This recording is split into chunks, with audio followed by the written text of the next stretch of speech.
Hello everybody. आज हम शुरू करते हैं जेनेटिक्स का chapter number 4 from BSc nursing 4th semester. इस चैप्टर को हम ऐसे कवर करेंगे कि हमारे सारे टॉपिक्स क्लियर भी हो जाए और हर एक टॉपिक को हम इतना डीपली भी नहीं पढ़ेंगे, क्योंकि रीज़न ये है कि हमको जेनेटिक्स के लिए सिर्फ 12 नंबर का पढ़ना है और वो भी 5 चैप्टर्स पढ़ने हैं, तो हर एक टॉपिक को डीपली पढ़ने का कोई मतलब नहीं बनता। सो हम ऐसे पढ़ेंगे कि सबकी नॉलेज हो जाए और ज़्यादा टाइम वेस्ट भी ना हो। जो टॉपिक हमको पढ़ने हैं, cancer genetics, inborn error of metabolism, blood group alleles and haematological disorders, genetic haemochromatosis और हंटिंगटन डिसीज और मेंटल इलनेस। हमारा फर्स्ट टॉपिक है कैंसर जेनेटिक्स, फैमिलियल कैंसर। तो इन दो वर्ड्स को पकड़ो, फैमिलियल और कैंसर को, पूरे टॉपिक में। कैंसर जेनेटिक्स एक ऐसी स्टडी है जिसमें उन जीन्स को स्टडी किया जाता है जो ऑल्टर्ड है, यानी कि उनमें म्यूटेशन है और वो कैंसर कॉज करते हैं। क्योंकि कुछ कैंसर ऐसे होते हैं ना जो फैमिली टू फैमिली ट्रांसफ़र होते हैं। Some cancer occur due to inherited genes mutation pass from parents to children. कुछ कैंसर्स ऐसे होते हैं जो इनहेरिट होते हैं, पेरेंट्स से बच्चों में आते हैं, और उन कैंसर को फैमिलियल या फिर हेरिडिटरी कैंसर बोलते हैं। फैमिलियल कैंसर एक उस टाइप का कैंसर है जो ज़्यादातर हमको फैमिलीज़ में देखने को मिलता है, क्योंकि वो मतलब इनहेरिट होता है, जीन्स के थ्रू ट्रांसफ़र होता है। इससे कुछ कैरेक्टरिस्टिक हैं, जैसे कि वो कैंसर हमको काफ़ी मेंबर्स में देखने को मिलेगा, वो कैंसर बहुत जल्दी हो जाएगा और काफ़ी जनरेशन में हमको देखने को मिलेगा, और उस पर्सन में एक से ज़्यादा कैंसर होने के भी ज़्यादा चांसेस होते हैं। एग्जाम्पल है जैसे breast cancer, ovarian cancer, colorectal, prostate और रेटिनोब्लास्टोमा। इस चीज़ के इंट्रोडक्शन के बाद अब हमारे पास एक चीज़ आती है, इसमें एक सब टॉपिक है कैंसर प्री डिपोजिंग सिंड्रोम। तो इसको ऐसे याद रखो, कैंसर मतलब म्यूटेशन ही है इसमें, प्री डिपोजिंग, इसको प्रिकर्सर से याद रखो कि जो प्री स्टेज है उस तरीके से। यहाँ पे हम सिंड्रोम्स की बात करेंगे। तो these are inherited genetic conditions that increase the risk of developing cancer। ये ऐसी जेनेटिक कंडीशंस होती हैं या फिर ऐसे जीन इनमें ट्रांसफ़र होते हैं जो कैंसर के रिस्क को बढ़ाते हैं। तो हमारे पास कुछ एग्जाम्पल है इन सिंड्रोम्स के, तो एक ट्रिक से पहले याद कर लेते हैं, फिर इन पे आएंगे। हमारी ट्रिक है ये वाली,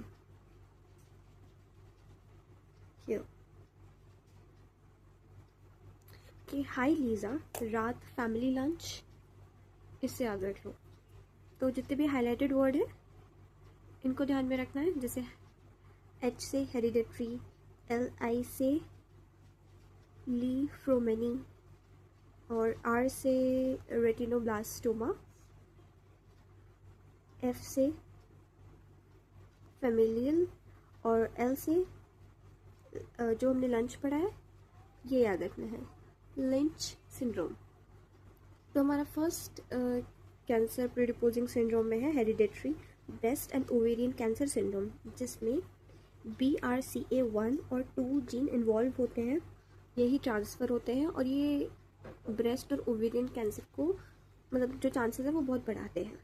सेकंड है लिंच सिंड्रोम, जिसमें MLH1, MSH2, MSH6, PMS2 ये जीन इन्वॉल्व होते हैं, और जो कैंसर के जो चांसेस बढ़ाते हैं वो है कोलोरेक्टल, एंडोमेट्रियल और ओवेरियन कैंसर। थर्ड सिंड्रोम है हमारे पास फैमिलियल एडिनोमेटोस पॉलीपोसिस, फैप, जिसमें APC जीन इन्वॉल्व होता है। और ये क्या फीचर इसका क्या है कि जो बहुत ज़्यादा पॉलिप ये डेवलप करता है इन कोलोन, और high risk of colorectal cancer के रहते हैं इसमें। फिर है हमारे पास लीफ्रोमेनी सिंड्रोम, जिसमें हमारा TP53 जीन इन्वॉल्व होता है, और जो कैंसर के चांसेस बढ़ते हैं इसमें ब्रेस्ट, ब्रेन और बोन के, और ल्यूकेमिया यानी कि WBC के भी जो अनकंट्रोल ग्रोथ देखने को मिलती है इसमें। फिर रेटिनोब्लास्टोमा, इसमें हमारा जो RB1 जीन इन्वॉल्व होता है और हमको आई कैंसर इन चिल्ड्रन देखने को मिलता है। अब आते हैं हमारे पास डायग्नोसिस ऑफ फैमिलियल कैंसर। तो पहला है हम हर एक फैमिली हिस्ट्री लेंगे, जितने भी मेंबर्स हैं फिर पेडिग्री एनालिसिस किया जाएगा जिसमें कोई इनहेरिटेंस पैटर्न तो नहीं है उसको देखेंगे। जेनेटिक टेस्टिंग, जो भी म्यूटेटेड जीन है उनको देखेंगे। स्क्रीनिंग टेस्ट, इसमें क्या होगा, mammography, colonoscopy, MRI, CT scan, ये सब करे जाएंगे। बायोप्सी, इसमें कोई एबनॉर्मल टिश्यू तो नहीं है, कोई सेल तो नहीं है, उसको देखा जाएगा।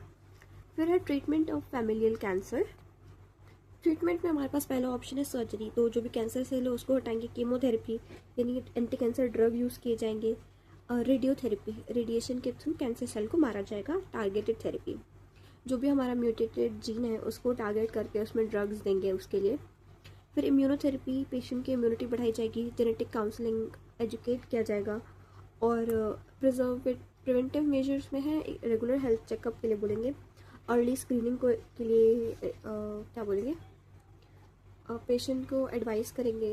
हेल्दी लाइफस्टाइल के लिए बोलेंगे और अवॉइड करने के लिए बोलेंगे स्मोकिंग और अल्कोहल को।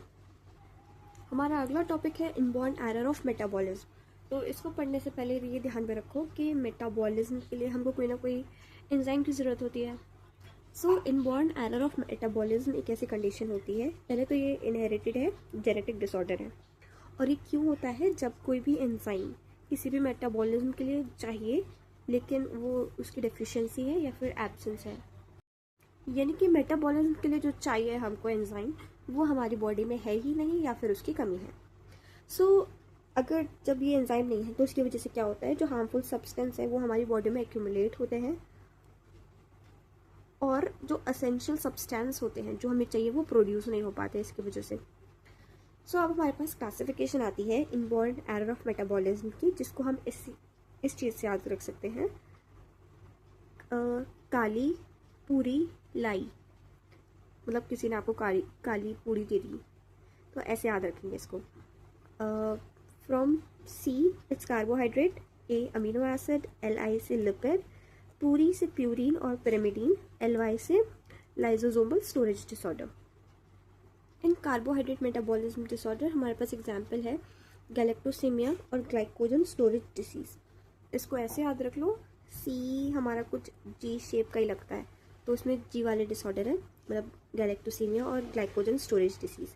अमीनो एसिड मेटाबॉलिज्म में फिनाइल कीटोनूरिया और मैपल सिरप यूरिन डिसीज। फिर लिपिड में हमारे पास गाउचर और टेसेक। प्यूरिन और पिरामिडीन और लाइसोसोमल में कोई एग्जाम्पल नहीं है। अभी आगे जाके हम इन 4 डिसीज़ के बारे में पढ़ेंगे, डिसऑर्डर्स के बारे में। बट बिफोर दैट थोड़े कॉमन सिम्टम्स देख लेते हैं जो हमको इनबॉर्न एरर ऑफ मेटाबॉलिज्म में देखने को मिलते हैं। अब ऐसे तो डिपेंड करते हैं ये अकॉर्डिंग टू डिसऑर्डर, बट जो कॉमन सिम्टम्स हैं वो हैं poor feeding, vomiting, lethargy, developmental delay, seizures, mental retardation, growth failure, jaundice और मसल वीकनेस।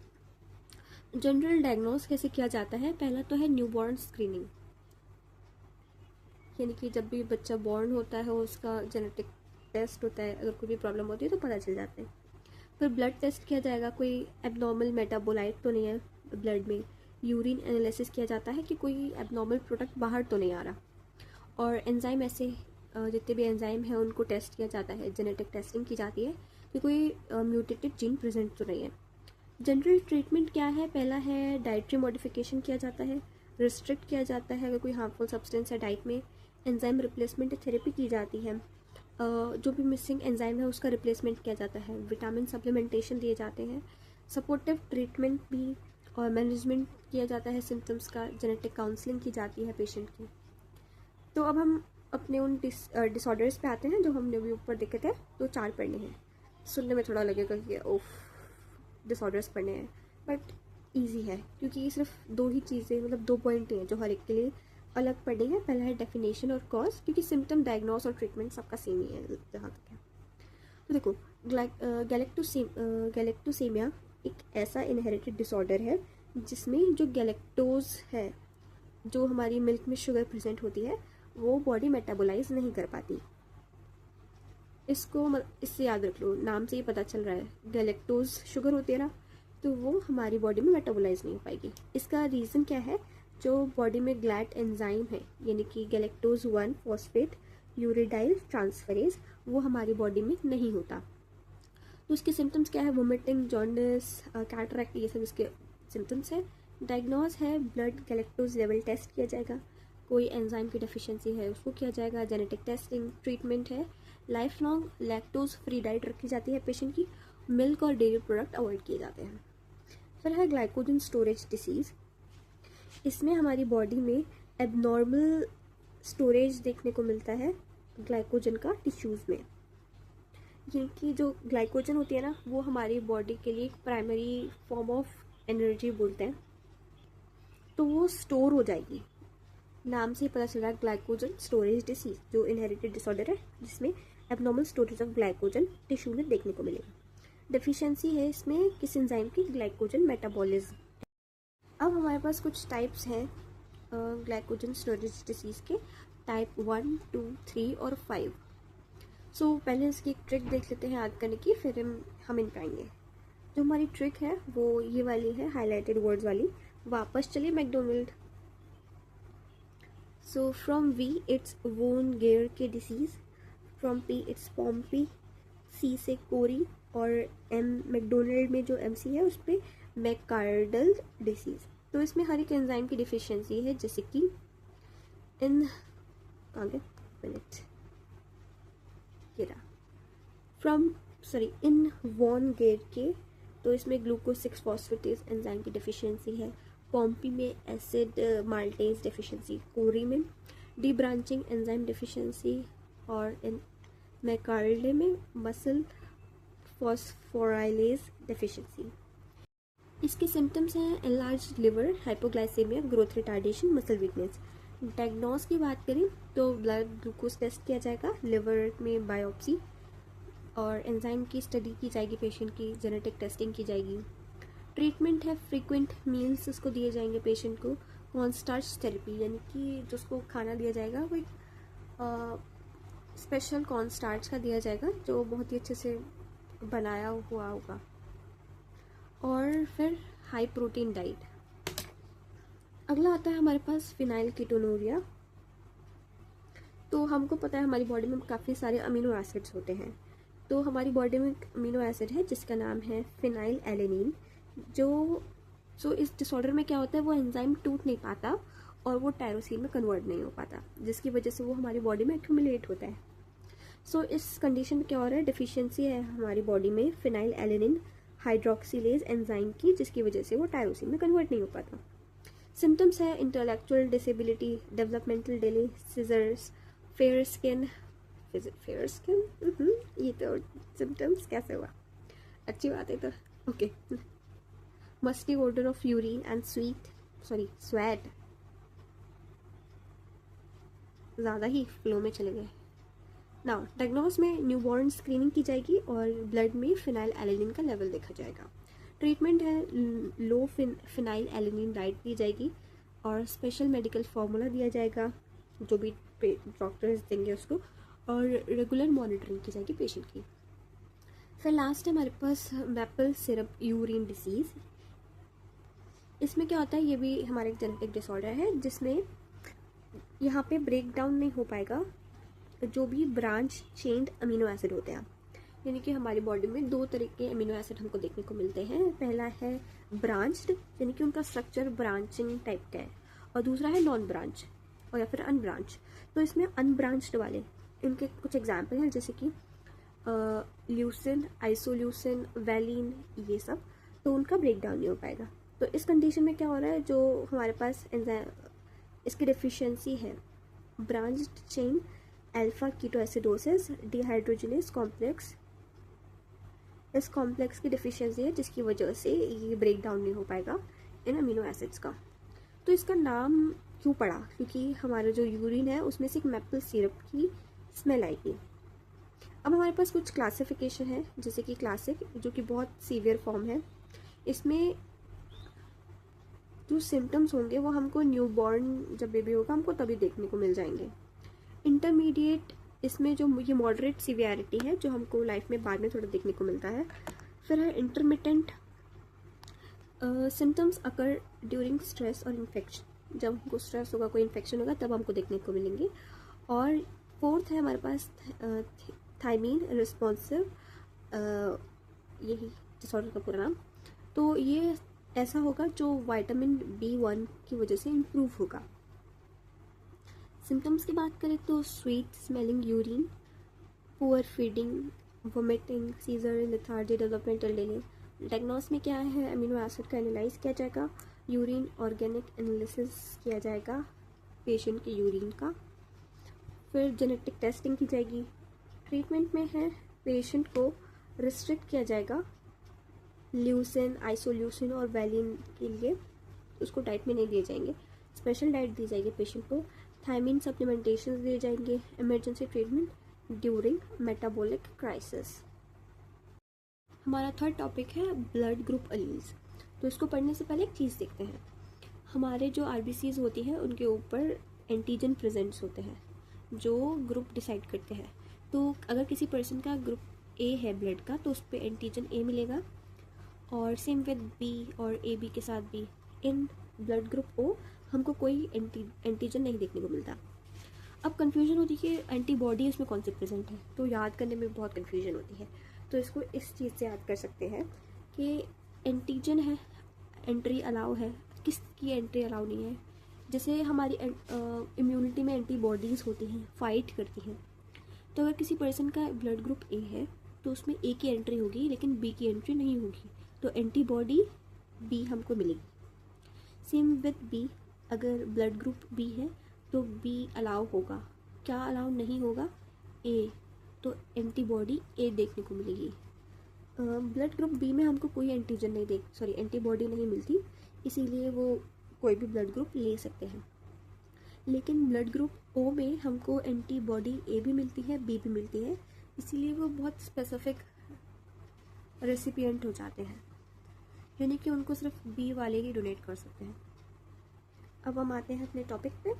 तो इंट्रोडक्शन है कि पहला जो हमारा ब्लड होता है वो एक फ्लूइड है जो कि कनेक्टिव टिश्यू है, जो हमारी बॉडी में ऑक्सीजन कैरी करता है, न्यूट्रिशन कैरी करता है थ्रू आउट द बॉडी। हर एक पर्सन का अपना अपना एक ब्लड ग्रुप होता है, और हमको 4 तरह के ब्लड ग्रुप देखने को मिलते हैं, AB एंड O। और ब्लड ग्रुप किसी पर्सन का डिपेंड करता है कि उसके ऊपर कौन सी एंटीजन प्रेजेंट है, जो अभी हमने देखे। और प्लाज्मा में एंटीबॉडीज़ प्रेजेंट होती है। Blood group is inherited from parents. तो जो हमारा ब्लड ग्रुप है वो हमारे पेरेंट्स से इनहेरिट होता है।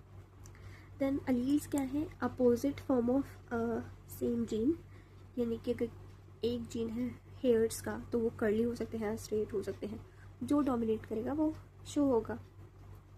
तो हमारे ब्लड ग्रुप के लिए हमको 3 अलील्स देखने को मिलते हैं, IA, IB और स्मॉल I।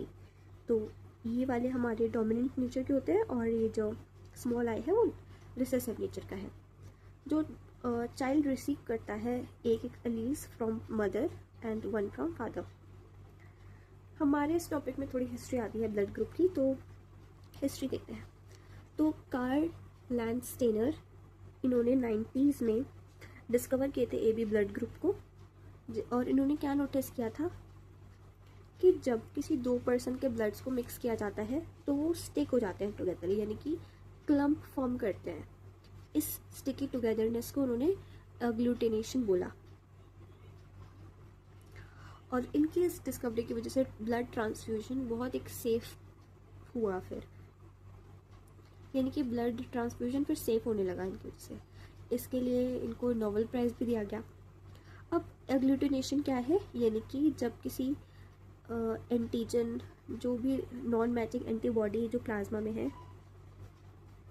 यानी कि अगर डिफरेंट ब्लड दे देते हैं तो वो जो ब्लड है वो स्टिक करने लग जाता है टुगेदर और एक क्लम्प फॉर्मेशन कर लेता है। एग्जाम्पल, अगर हम किसी गलत पर्सन का ब्लड किसी को चढ़ा देंगे तो वो उसमें ट्रांसफ्यूजन में बहुत दिक्कत करेगा, स्टिक हो जाएगा टुगेदर और क्लम्प फॉर्मेशन कर लेगा। ब्लड ग्रुप A, तो ब्लड ग्रुप A के पास कोई भी एंटीजन नहीं होता, ना ही A और ना ही B। और जो हमारा लेटर O है वो जर्मन वर्ड का है, ओन, इसका मतलब है विदाउट। ब्लड ग्रुप AB, इसके अंदर हमको दोनों एंटीजन देखने को मिलते हैं, AB और BB, और ये हमारा फिर 4th ब्लड ग्रुप बन गया।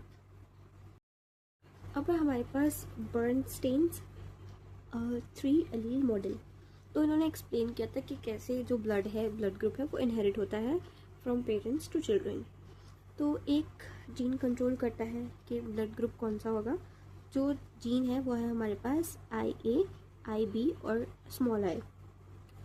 हर एक बच्चे में एक अलील हमारा मदर से आता है, एक फादर से आता है, और जो भी डोमिनेट करता है वो डिसाइड करता है। मतलब हमारे जो ये कैपिटल IA है, IB है, वो को डोमिनेट करते हैं, यानी कि अगर इनमें से कोई अगर एक भी होगा तो वो डोमिनेट करेगा, और साथ में आगे तो को डोमिनेंस साथ में दिखेंगे। और जो स्मॉल आई है वो हमारा रिसेसिव नेचर का है, लेकिन अगर दोनों आई आ गए तो वो साथ में शो हो।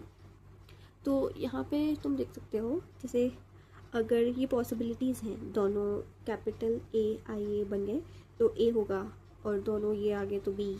दोनों अगर IA और IB साथ में है तो AB ब्लड ग्रुप होगा, और अगर दोनों स्मॉल आई हैं तो बच्चे का जो ब्लड ग्रुप है वो O होगा। हमारा नेक्स्ट टॉपिक है हेमेटोलॉजिकल डिसऑर्डर। तो हमको नाम से ही पता चल रहा है, इसमें कुछ हीम वर्ड आ रहा है, यानी कि हमारे ब्लड से रिलेटेड होंगे। तो हेमेटोलॉजिकल डिसऑर्डर ऐसी डिसीज़ होती हैं जो हमारे ब्लड को इफेक्ट करती हैं, या फिर बोन मैरो को, या फिर जो ब्लड बना रहे हैं ऑर्गन्स, उनको अफेक्ट करती हैं। दीज डिसऑर्डर में अफेक्ट RBC, WBC, प्लेटलेट्स और क्लॉटिंग फैक्टर्स। ये जेनेटिक भी है और एक्वायर्ड भी है, यानी कि ये पेरेंट्स के थ्रू इनहेरिट भी होता है, और इसको ये लाइफ में एक्वायर्ड भी हो सकता है, डेवलप लेटर इन लाइफ। तो अब हमारे पास कुछ एग्जाम्पल हैं जिनको अब हम आगे पढ़ेंगे इस टॉपिक में। तो पहला है हमारा aplastic anaemia, sickle cell anaemia, haemolytic anaemia, thalassaemia and haemophilia. एक एक करके इनको जल्दी ख़त्म करते हैं।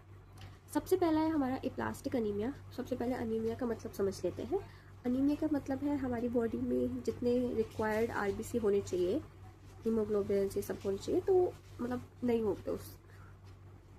सिंपली अनीमिया ऐसी कंडीशन होती है जिसमें हमारी बॉडी में इनफ RBC नहीं होते प्रेजेंट, इसकी वजह से फिर हमको ऑक्सीजन की कमी देखने को मिलती है। तो हमारा पहली कंडीशन है एप्लास्टिक अनीमिया। सो ये एक ऐसी कंडीशन है जिसमें जो हमारी बोन मैरो है वो ब्लड सेल्स यानी कि RBC, WBC, प्लेटलेट्स ये बंद कर देती है बनाना, या फिर उतने इनफ नहीं बनाती। तो इसका कॉज क्या है? जेनेटिक डिसऑर्डर, रेडिएशन एक्सपोजर, कोई कीमोथेरेपी ड्रग्स, कोई viral infection, autoimmune disease. Symptoms ये सारे हैं हमारे पास: weakness, pale skin, frequent infection, easy bruising, bleeding from gums, nose, shortness of breath. Diagnose है CBC किया जाएगा पेशेंट का, बोन मैरो बायोप्सी की जाएगी, रेटिकुलोसाइट जो सेल्स हैं उनको काउंट किया जाएगा। ट्रीटमेंट में है ब्लड ट्रांसफ्यूजन, एंटीबायोटिक दी जाएंगी अगर कोई इन्फेक्शन है तो, इम्यूनोसप्रेसिव मेडिसिन दी जाएगी अगर किसी पेशेंट को ऑटोइम्यून डिसीज़ है तो, बोन मैरो ट्रांसप्लांट अगर वो बोन मैरो अगर ज़्यादा ही इफेक्टेड है तो। सो ए प्लास्टिक को कैसे याद कर लो कि ए मतलब हम उसके एब्सेंस के लिए यूज़ करते हैं, प्लास्टिक को प्रोडक्शन से याद कर लो कि इसमें क्या है, हमारे प्रोडक्शन ही नहीं हो रहा RBC, WBC इन सब का। अगला है हमारा सिकल सेल एनीमिया। तो इस कंडीशन में क्या है, ये भी हमारी एक इनहेरिटेड ब्लड डिसऑर्डर है। सो इन दिस जो हमारी RBC की शेप है वो राउंड ना हो कि सिकल शेप की हो जाती है, जिसकी वजह से क्या होता है, वो enough amount of oxygen carry नहीं करती। अगर इसकी कॉज की बात करें तो हमारी बॉडी में जो हीमोग्लोबिन जीन होता है उसमें म्यूटेशन हो जाता है। एक्चुअली म्यूटेशन हो जाता नहीं है, म्यूटेशन इनहेरिट होता है, क्योंकि ये हमारी ऑटोसोमल रिसेसिव है, यानी कि दोनों पेरेंट्स में जब होती है तभी बच्चे में ये ट्रांसफ़र होती है। तो ये इनहेरिट होती है दोनों पेरेंट्स से, और इसमें हमको क्या देखने को मिलता है, बच्चे में जो हीमोग्लोबिन है, ये वाला जो जीन है हीमोग्लोबिन जीन, उसमें म्यूटेशन हमको देखने को मिलता है, जिसकी वजह से RBC का जो शेप है वो राउंड ना होकर एक सिकल शेप होता है। सिम्टम्स की बात करें तो severe pain attacks, fatigue, jaundice, swelling in hands and feet, frequent infection, shortness of breath. Diagnosis है इसमें CBC किया जाएगा पेशेंट का, हीमोग्लोबिन इलेक्ट्रोफोरेसिस और जेनेटिक टेस्टिंग। ट्रीटमेंट है पेन रिलीफिंग मेडिसिन दी जाएंगी, हाइड्रोक्सी यूरिया, ये क्या है, एक मेडिसिन है जो सिकल सेल एनीमिया में दी जाती है। ब्लड ट्रांसफ्यूजन किया जाएगा, फोलिक एसिड सप्लीमेंट्स दिए जाएंगे, और बोन मैरो का ट्रांसप्लांट इन सेलेक्टेड केसेस। थर्ड है हमारे पास हीमोलिटिक एनीमिया। तो हमको नाम से पता चल रहा है हीमो और लिटिक, यानी कि इसमें ब्लड का हमको ब्रेकेज देखने को मिलेगा। सो हीमोलिटिक एनीमिया क्या है? एक ऐसी कंडीशन है जिसमें जो आरबीसीज है हमारी वो डिस्ट्रॉय होती हैं फास्टर एज कम्पेयर टू वो कैन मेक न्यू वन। यानी कि ये ऐसी हमारी कंडीशन होती है जिसमें हमारी बॉडी में आरबीसी डिस्ट्रॉय बहुत ज़्यादा होती हैं एज कम्पेयर टू उतनी बनती नहीं है। तो इसका रीज़न क्या है? जेनेटिक डिसऑर्डर्स हो सकते हैं, ऑटोइम्यून डिसीज़ हो सकता है, इन्फेक्शन, मेडिसिन या फिर मिसमैच्ड ब्लड ट्रांसफ्यूजन, उसको गलत ब्लड चढ़ा दिया है। सिम्टम्स है फटीग, पेल skin, jaundice, dark coloured urine, enlarge spleen. क्योंकि स्प्लीन का रीज़न देखें तो क्योंकि वो बहुत ज़्यादा वर्क करेगा ना फिर इसीलिए, तो एनलार्ज्ड हो जाएगा वो। डायग्नोसिस की बात करें तो CBC, reticulocyte count, Coombs test, blood smear.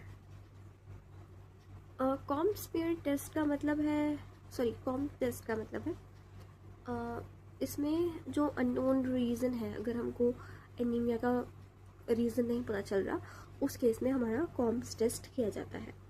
फिर है ब्लड स्मीयर का मतलब है कि जो आरबीसी की माइक्रोस्कोप में कलर्स, शेप, साइज ये सब दिखी जाएगी। ट्रीटमेंट है, ट्रीट किया जाएगा according to cause, blood transfuse किया जाएगा, कॉर्टिकोस्टेरॉइड ड्रग्स दिए जाएंगे, फोलिक एसिड या फिर स्प्लीनेक्टमी इन सम केसेस, यानी कि स्प्लीन का कुछ पार्ट कट कर देंगे। फिर थैलेसीमिया, इसमें हमारी ये भी एक इनहेरिटेड ब्लड डिसऑर्डर है जिसमें हमारी बॉडी में जो हीमोग्लोबिन है वो या तो कम प्रोड्यूस हो रहा है या फिर गलत प्रोड्यूस हो रहा है, जिसकी वजह से हमको एनीमिया देखने को मिल रहा है। तो इसके हमारे पास दो टाइप हैं, अल्फा और beta. So it is caused by reduce production of alpha globin chain, और बीटा वाले में हमारी जो बीटा ग्लोबिन चेन है वो प्रोड्यूस नहीं होती। कॉज है इसका inherited mutation in haemoglobin gene. और सिम्टम है severe anaemia, weakness, pale skin, slow growth, enlarged spleen, bone deformities. Diagnose में क्या किया जाएगा? पेशेंट का CBC, haemoglobin electrophoresis, genetic test. Treatment में है ट्रीटमेंट है पेशेंट का कि रेगुलर ब्लड ट्रांसफ्यूज किया जाएगा, iron chelation therapy, folic acid और बोन मैरो ट्रांसप्लांट। हीमोफीलिया, अब हीमोफीलिया को ऐसे याद रखते हैं, हीमो मतलब ब्लड, फेलिया को फेल से याद रख लो, तो वो इसको ऐसे रिलेट करो कि जो हमारा ब्लड है वो क्लॉट होने में फेल हो रहा है। तो ये एक इनहेरिटेड ब्लीडिंग डिसऑर्डर है जिसमें जो हमारा ब्लड है वो अच्छे से क्लॉट नहीं हो पाता due to deficiency of clotting factors. जैसे हमारी बॉडी में 13 क्लॉटिंग फैक्टर्स होते हैं ना, वो ब्लड क्लॉट करने में हेल्प करते हैं। तो कुछ फैक्टर्स की डिफिशिएंसी हो जाती है, उनकी वजह से जो ब्लड क्लॉटिंग है वो प्रॉपर नहीं हो पाती। तो दो हमारे पास टाइप है, हीमोफीलिया ए और बी। इसमें ए में फैक्टर 8 की डिफिशिएंसी हो जाती है, मोस्ट कॉमन टाइप है ये, और बी में हमको 9 फैक्टर की डेफिशिएंसी देखने को मिलती है। कॉज की बात करें तो inherited mutation of clotting factor gene, inherited ऐसे जीन हुए जिनमें डेफिशिएंसी है, यूजुअली एस लिंक्ड रिसेसिव होते हैं। प्रोलॉन्ग्ड सिम्टम्स में प्रोलॉन्ग्ड ब्लीडिंग, यानी कि बहुत देर तक ब्लीडिंग देखने को मिलेगी, ईजी ब्रूजिंग हो जाएगी, यानी कि नीले निशान जल्दी हमको देखने को मिलेंगे, और bleeding in joints, nose bleed, bleeding after any injury, surgery. Diagnostic देखें तो क्लॉटिंग टेस्ट की जाएंगे, फैक्टर 8 और 9 को 9 का ऐसे यानी कि इनका टेस्ट किया जाएगा, जेनेटिक टेस्टिंग की जाएगी। ट्रीटमेंट में हमारे पास फैक्टर 8 और 9 का रिप्लेसमेंट, इंजरी को अवॉइड करेंगे और फिजियोथेरेपी देंगे इफ़ जॉइंट्स आर अफेक्टेड। अब एक बार रिव्यू कर लेते हैं कि हमने जो भी डिसऑर्डर्स पढ़े। तो हेमेटोलॉजिकल डिसऑर्डर्स क्या थे? ऐसी डिसीज़ थी जिसमें हमारा बोन मैरो और जो ब्लड है वो अच्छे से फॉर्म नहीं हो रहा था, यानी कि इन्हीं से रिलेटेड हमारी डिसीज़ थी। तो हमने जो 5 पढ़ी उनमें पहला था अप्लास्टिक एनीमिया, जिसमें हमारा जो बोन मैरो है वो प्रोड्यूस ही नहीं कर पा रहा था blood cells. Sickle cell anaemia, उसकी शेप चेंज हो रही थी। हीमोलिटिक, यानी कि जो हमारे आरबीसीज थे वो जल्दी डिस्ट्रॉय हो रहे थे, ज़्यादा डिस्ट्रॉय हो रहे थे। थैलेसीमिया में क्या है, हमारी जो बॉडी है उसमें जो हीमोग्लोबिन है वो कम प्रोड्यूस हो रहा था, और हीमोफीलिया में हमारा जो ब्लड है वो क्लॉटिंग में फेल हो रहा था। हमारा अगला टॉपिक है जेनेटिक हीमोक्रोमेटोसिस, यानी कि एक ऐसी कंडीशन है जिसमें पहले तो ये इनहेरिटेड जेनेटिक डिसऑर्डर है, और ये एक ऐसी कंडीशन है जिसमें हमारी बॉडी में ज़्यादा आयरन एब्जॉर्ब होता है खाने से, यानी कि जितना रिक्वायर्ड है उससे बहुत ज़्यादा हमारी बॉडी में आयरन एब्जॉर्ब होगा। So extra iron get stored in organ such as the liver, heart, pancreas and joints. तो ये जब एब्जॉर्ब होगा और फिर ये ऑर्गन में हमारा स्टोर होना स्टार्ट हो जाएगा, जिसकी वजह से हमारे जो ऑर्गन्स हैं वो डैमेज होने शुरू हो जाएंगे। तो नॉर्मल कंडीशन में क्या होता है, हमारी बॉडी में जितना जब भी आयरन की ज़रूरत होती है वो एब्जॉर्ब हो जाता है खाने से, लेकिन इन हीमोक्रोमेटोसिस हमारी बॉडी में जो आयरन है वो बहुत ज़्यादा एब्जॉर्ब होगा। तो इसका रीज़न क्या है, जो हमारे अंदर HFE जीन है उसमें हमको चेंज देखने को मिलेंगे। चेंज देखने को क्या मिलेंगे, हमारी बॉडी में वो ऑलरेडी प्रेजेंट होगा क्योंकि वो इनहेरिटेड है। तो it is an autosomal recessive disorder, यानी कि रिसेसिव है, इसका मतलब है वो मदर में भी प्रेजेंट होगा, फादर में भी प्रेजेंट होगा, और वो फिर बेबी में आया है। तो excess iron is stored in different body organs, ये हमने पहले देख लिए थे। कौन से थे, लिवर था, हार्ट था, पेनक्रियाज, जॉइंट्स, इन सब में फिर वो हमारा आयरन स्टोर होना शुरू हो जाएगा। सिम्टम्स की बात करें तो सिम्टम्स हमको जनरली अडल्टहुड में देखने को मिलते हैं। तो जो सिम्टम्स हैं, पहला है हमारा fatigue, weakness, joint pain, abdominal pain, weight loss, और अगर ये बहुत सीवियर कंडीशन हो जाती है तो हमको लिवर एनलार्जमेंट यानी कि hepatomegaly, liver cirrhosis, diabetic mellitus, heart disease, bronze और डार्क स्किन पिगमेंटेशन और सेक्सुअल प्रॉब्लम देखने को मिलती है, यानी कि सेक्सुअल जो डिज़ायर्स होती है वो भी कम हो जाती है। डायग्नोस्टिक टेस्ट देखें तो ब्लड टेस्ट किया जाएगा, जिसमें जो तभी स्टोर्ड आयरन है उसको मेजर किया जाएगा। जेनेटिक टेस्टिंग, उसमें जो हमारा एक जीन था HFE, इसको ऐसे याद कर लो, FE हमारा आयरन के लिए ये यूज़ होता है, तो हीमोग्लोबिन या फिर H से जो भी याद करना है वो याद कर लो, और FE हमारा आयरन के लिए होता है, तो उससे हम याद कर सकते हैं। सो जेनेटिक टेस्टिंग में हमारा HFE जीन म्यूटेशन को हम देखेंगे। लिवर फंक्शन टेस्ट में हमारा लिवर को हम देखेंगे कितना डैमेज है, कितना सही काम कर रहा है। लिवर बायोप्सी के अगर कोई एक्यूमुलेशन है उसको चेक करेंगे। MRI स्कैन में हम आयरन डिपोजिशन देखेंगे ऑर्गन्स का। ट्रीटमेंट की बात करें तो फिलेबोटोमी, यानी कि जो ब्लड है वो हमारा रेगुलरली रिमूव कर दिया जाएगा, जिससे जो एक्सेस आयरन है वो रिमूव होता रहे। आयरन चिलेशन थेरेपी, यानी कि कुछ ऐसी मेडिसिन दी जाएंगी जो एक्सेस आयरन को रिमूव करेंगे। ये तब यूज़ किया जाता है जब हमारा फिलेबोटोमी इतना सक्सेस नहीं है। और डाइटरी चेंजेस, आयरन पहला तो हम बंद करेंगे पेशेंट का, फिर विटामिन C भी बंद करेंगे, क्योंकि जो विटामिन C है वो आयरन के एब्जॉर्प्शन को बढ़ाता है। फिर अल्कोहल को बंद कर दिया जाएगा लिवर को प्रोटेक्ट करने के लिए। रेगुलर फॉलोअप करे जाएंगे कि हमारे ब्लड में आयरन का लेवल कितना है। कॉम्प्लिकेशंस की बात करें तो अगर अनट्रीटेड रह जाता है तो लिवर सिरोसिस, लिवर डैमेज देखने को मिलेगा, लिवर में कैंसर देखने को मिलेगा, डायबिटीज़ देखने को मिलेगी, हार्ट फेलियर और अर्थराइटिस। अगली कंडीशन है हमारे पास हंटिंगटन्स डिसीज़। तो इस कंडीशन में क्या हो रहा है, एक तो ये हमारी जेनेटिक डिसऑर्डर है जो भी इनहेरिट हो रहा है। तो इसमें क्या होता है, हमारा जो ब्रेन है और नर्वस सिस्टम है वो इफ़ेक्ट होता है, जिसकी वजह से हमारे जो नर्व सेल्स हैं ब्रेन के वो ब्रेक डाउन होते हैं, प्रॉब्लम होती है मूवमेंट में, थिंकिंग में, बिहेवियर में। और अगर ये प्रोग्रेसिव डिसीज़, एक तो ये प्रोग्रेसिव डिसीज़ है, इनके एक बार हो गई तो ये वर्स होती रहती है। अब इसको याद कैसे करें, हंटिंगटन को, तो इसको हंटिंग से याद रखो, शिकार से। तो जब भी हम शिकार करते हैं तो हमको ब्रेन लगाने की बहुत ज़रूरत होती है, नर्वस सिस्टम हमारा मतलब ब्रेन हमको चलाना है अगर हम हंटिंग कर रहे हैं तो। और हम क्या करते हैं, हम मूवमेंट पे ध्यान रखते हैं कि जानवर भाग ना जाए, ऐसा सोचते हैं, ऐसा बिहेव करते हैं कि हमको शिकार करना है, और शिकार के बाद हम क्या करते हैं, उसको मार देते हैं जानवर को, तो ब्रेक डाउन। तो इसको हंटिंगटन को हंटिंग से याद करो, जिसमें हमारा ब्रेन अफेक्ट हो रहा है और नर्वस सिस्टम अफेक्ट हो रहा है, ब्रेक डाउन हो रहा है नर्व सेल्स का, जिसकी वजह से हमको मूवमेंट थिंकिंग और बिहेवियर में प्रॉब्लम आ रही है। यानी कि हंटिंग और हंटिंगस्टन दोनों अलग अलग चीज़ें हैं, लेकिन इसको कोरिलेट करना है। अब कॉज क्या है, जो हमारे क्रोमोसोम नंबर 4 है उस पर HTT यानी कि हंटिंगटन जो भी जीन है उसका म्यूटेशन हमको देखने को मिलता है। ये ऑटोसोमल डोमिनेंट डिसऑर्डर है, यानी कि बच्चे अगर किसी भी एक पेरेंट्स को है तो बच्चे में होने के 50% चांसेस होते हैं। सिम्टम्स हमको 30 to 50 ईयर्स में देखने को मिलते हैं। तो पहला जो सिम्टम्स है कुछ मूवमेंट, यानी कि jerky movement, poor balance, difficulty in walking, speaking, swallowing, इसमें प्रॉब्लम देखने को मिलती है। कॉग्निटिव सिम्टम्स यानी कि memory loss, poor concentration, difficulty in making decision और कन्फ्यूजन। बिहेवियर में बात करें तो depression, irritability, mood swings, anxiety और पर्सनैलिटी चेंजेस। डायग्नोसिस देखें तो फैमिली हिस्ट्री ली जाएगी, मेडिकल हिस्ट्री ली जाएगी, न्यूरोलॉजिकल एग्जामिनेशन किया जाएगा, यानी कि बैलेंस, रिफ्लेक्सेस और कोऑर्डिनेशन पेशेंट का देखा जाएगा। जेनेटिक टेस्टिंग में जो भी हमारा जीन है HTT उसको हम चेक करेंगे।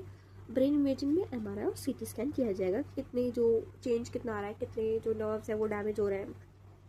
ट्रीटमेंट की बात करें तो एज सच इसका कोई ट्रीटमेंट नहीं है, लेकिन हम इसके सिम्टम्स को कंट्रोल कर सकते हैं by the help of medicine. So जो भी हमारी मेडिसिन है, जैसे कि एंटी डिप्रेसेंट फॉर डिप्रेशन और medicine for mood and behaviour problems, तो हम मेडिसिन यूज़ करेंगे। फिर हमारा फिजियोथेरेपी जो मूवमेंट और बैलेंस में हेल्प करेगा, स्पीच थेरेपी बोलने में, सोलो में वो हेल्प करेगा। ऑक्यूपेशनल, पेशेंट की जो डेली लाइफ एक्टिविटी है उसमें पेशेंट को मोटिवेट करेंगे। साइकोलॉजिकल, पेशेंट का जो इमोशनल सपोर्ट देंगे पेशेंट को और फैमिली को। कॉम्प्लिकेशन की बात करें, अगर ये हमारा ट्रीट नहीं होता है ये डिसीज़, तो आगे जाके ये वर्स हो जाएगा और जिसकी वजह से हमको सीवियर डिसेबिलिटी देखने को मिलेगी पेशेंट में, और difficulty in eating, swallowing, weight loss देखने को मिलेगा, निमोनिया और मेमोरी लॉस, डिमेंशिया, भूलने की प्रॉब्लम, डिप्रेशन, ये हमको देखने को मिलेगा। अब हमारा जो लास्ट टॉपिक है वो है मेंटल इलनेस। तो इसमें क्या होता है, ये एक ऐसी कंडीशन होती है जिसमें पेशेंट की जो थिंकिंग होती है, बिहेवियर होता है, इमोशन है, मूड्स हैं, वो अफेक्ट होते हैं। क्यों है, इसका जो रीज़न है वो जेनेटिक हो सकता है, बायोलॉजिकल हो सकता है, साइकोलॉजिकल या कोई इन्वायरमेंटल फैक्टर हो सकता है, जिसकी वजह से जो पेशेंट है वो डेली एक्टिविटी अच्छे से परफॉर्म नहीं कर पाता है, एक हेल्दी रिलेशनशिप नहीं बना पाता है, अच्छे से काम नहीं कर पाता है। सो ईजी समझना चाहे तो एक हेल्दी पर्सन और जो मेंटल इलनेस वाले पर्सन होते हैं उनकी जो थिंकिंग है, बिहेवियर है, वो थोड़ा एबनॉर्मल हो जाता है in case of mental illness. Type की बात करें तो डिप्रेशन है, एंजाइटी, बाइपोलर, शिज़ोफ्रेनिया। डिप्रेशन में क्या है, पेशेंट जो है परसिस्टेंट सैडनेस में रहता है। एंजाइटी में पेशेंट को बहुत डर लगता है, घबराहट होती है। बाइपोलर में वो कभी तो बहुत हाई मूड में रहता है और कभी लो मूड में चला जाता है। शिज़ोफ्रेनिया में है, पेशेंट की जो थिंकिंग है, इमोशन है, बिहेवियर है, वो इफेक्ट होते हैं, यानी कि जिसकी वजह से पेशेंट को हेलुसिनेशन, इल्यूजन ये देखने को मिलता है। कॉज है इसके जेनेटिक फैक्टर्स, अगर पेशेंट में फैमिली हिस्ट्री है तो इस मेंटल इलनेस के जो चांसेस है वो बहुत बढ़ जाते हैं। फिर ब्रेन केमिकल इम्बैलेंस, जो न्यूरो ट्रांसमीटर्स हैं जो सिग्नल ट्रांसफर करते हैं जैसे कि सीरोटोनिन, डोपामीन, वो उनमें चेंजेस हमको देखने को मिलते हैं। साइकोलॉजिकल फैक्टर्स जैसे कि वो stress, trauma, abuse, emotional problem. Environmental factor की बात करें तो family problem, financial, substance abuse या फिर loss of loved one. Symptoms हमारे पास बहुत सारे हैं, so you can write whatever you want. So emotional symptoms हैं, persistent sadness, anxiety, mood swings, irritability, thinking symptoms, poor concentration, confusion, memory problem, ये बहुत सारे हैं। और फिर sleep problem, fatigue, change in appetite, ये सब। डायग्नोस की बात करें तो मेडिकल हिस्ट्री ले सकते हैं हम पेशेंट की, मेंटल स्टेटस एग्जामिनेशन कर सकते हैं जिसमें mood, behaviour, thinking, memory, judgement, ये सब हम चेक करेंगे। साइकोलॉजिकल क्वेश्चन पूछ सकते हैं हम पेशेंट से। फिजिकल एग्जामिनेशन, कोई फिजिकल इलनेस है उसको हम देखेंगे। लेबोरेटरी टेस्ट अगर उसकी ज़रूरत है तो। ट्रीटमेंट की बात करें तो साइकोथेरेपी यानी कि काउंसलिंग किया जाएगा पेशेंट को। एग्जाम्पल जैसे कि कॉग्निटिव बिहेवियर थेरेपी, तो इसमें जो प्रोफेशनल्स होते हैं पेशेंट से बात करते हैं, फिर उनको समझाते हैं। मेडिसिन, अगर पेशेंट डिप्रेशन में है तो एंटी डिप्रेसेंट, एंजाइटी के लिए anti anxiety medicine, antipsychotic medicine, mood stabilisers patient को दिए जाते हैं। लाइफस्टाइल चेंजेस की जाती है पेशेंट की, जैसे कि हेल्दी डाइट दिया जाता है, रेगुलर एक्सरसाइज के लिए बोलते हैं पेशेंट को, फिर एडिक्वेट स्लीप लेने को बोलते हैं, अच्छे से आप स्लीप लो, स्ट्रेस को मैनेज करो। फिर family support, emotional support and understanding from family members. Patient की जो फैमिली है उनको बताता है कि आप अच्छे से उनको सपोर्ट करो, उनको समझो।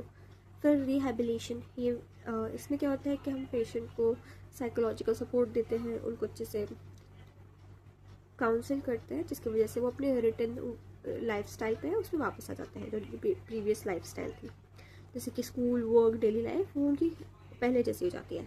फिर प्रिवेंशन की बात करें तो पहले तो है स्ट्रेस को मैनेज करो, हेल्दी लाइफस्टाइल को मेंटेन रखो, अल्कोहल ड्रग्स को दूर करो, अवॉइड करो, और seek help early if symptoms appear, अगर सिम्टम्स आ रहे हैं तो फिर डॉक्टर्स को दिखाना है, और stay connected with family and friends. ये तो लाइफ का मोरल भी है, enjoy every moment of your life with family and friends. So with this हमारा जो 4th चैप्टर है जेनेटिक्स का, जिसमें हमने ये सब देखा है कि genetic, cancer genetics, inborn error of metabolism, blood group alleles, haematological disorders, genetic haemochromatosis, Huntington disease और मेंटल इलनेस, ये सब हमने ख़त्म करे। सो आई होप समझ में आएगा।